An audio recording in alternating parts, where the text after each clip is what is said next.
c'est quelque chose de fascinant. C'est la faculté qu'a la vie de produire des formes pour un usage, et en fait ces formes servent à faire autre chose. L'exemple de plus connu d'exaptation, ce sont les plumes des oiseaux. Les oiseaux créent des plumes pour faire de la régulation thermique, pour pouvoir se mettre sur l'eau et ne pas avoir froid. Et d'un seul coup, ce sont ces mêmes plumes qui leur permettent de voler. Hein, donc c'est exactement l'inverse de la fonction crée l'organe.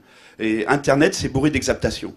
Je veux dire, si on regarde l'origine de l'Internet, c'est fait pour mettre des gens en réseau, mais on n'avait pas prédit que ce serait Twitter qui est autre chose. Le web, par exemple, hein, je vous rappelle que Tim Berners-Lee invente le web pour permettre à des équipes de chercheurs dans le monde entier de travailler, et puis d'un seul coup, ça prend une autre dimension, ça permet de faire tout un tas de choses auxquelles on n'avait jamais songé. Internet développe beaucoup de choses. Et voilà, il y a une nouvelle renaissance possible.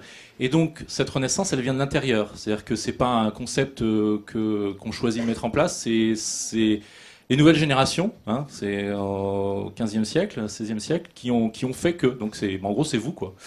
C'est tous ces métiers-là, c'est toute cette ouverture vers les nouvelles technologies, vers l'accès au savoir qui devrait permettre, soyons positifs, cette nouvelle renaissance. Comme vous le savez, j'ai un bagage technique que m'a offert SRC, puis j'ai aussi un bagage un peu plus marketing. Et je m'amuse beaucoup de voir comment on usurpe le mot intelligent, ou en anglais smart. Aujourd'hui, tout devient smart. On a des smartphones, on a des télés qui sont smart également. J'aimerais un peu replacer un petit peu dans le contexte ce mot de smart, d'intelligence par rapport au rapport qu'on a aux objets qui sont de plus en plus connectés. J'ai l'impression qu'on usurpe vraiment ce terme d'intelligence, comme si tous les objets connectés qu'on utilisait aujourd'hui étaient intelligents. Bon, ils sont juste connectés.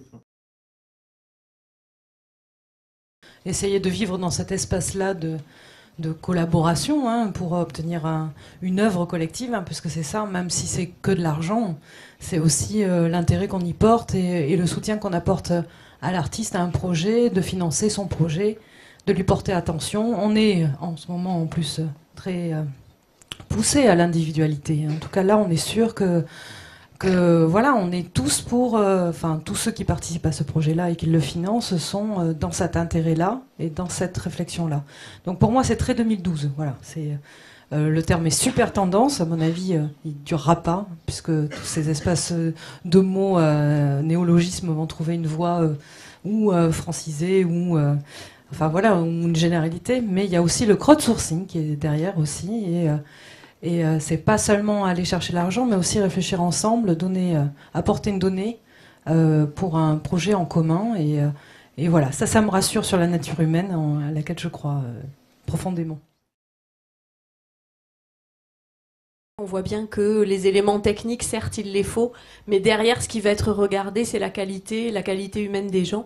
Alors, je crois qu'on a une grande chance dans nos métiers, quand je discute avec d'autres industriels ou d'autres professionnels, on a une chance d'avoir encore des gens passionnés. Et je suis sûre qu'ici, parmi les étudiants, quand ils sortent le soir et qu'ils se retrouvent derrière leur ordi ou leur compte Twitter, c'est pas du boulot pour eux, c'est quelque chose qui reste une passion. Donc gardons cette passion, et cette passion, à mon avis, elle est là parce qu'il y a ces relations humaines qui sont l'enjeu fort de nos métiers derrière.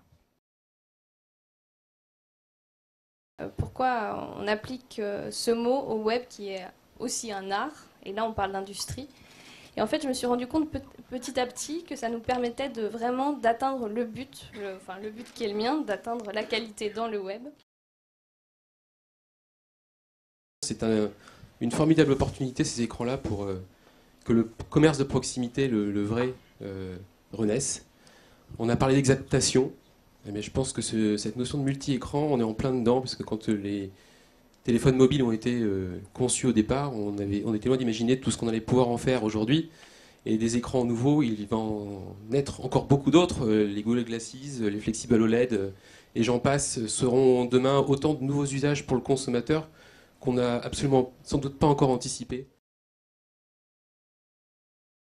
La méthode Lean, j'ai entendu parler de ce terme-là il n'y a pas très longtemps. Et c'est une méthode qui est assez intéressante parce qu'on va essayer de créer un projet minimum viable et tout de suite le montrer à nos clients potentiels, essayer de récolter du feedback et apprendre de ce feedback-là pour l'améliorer.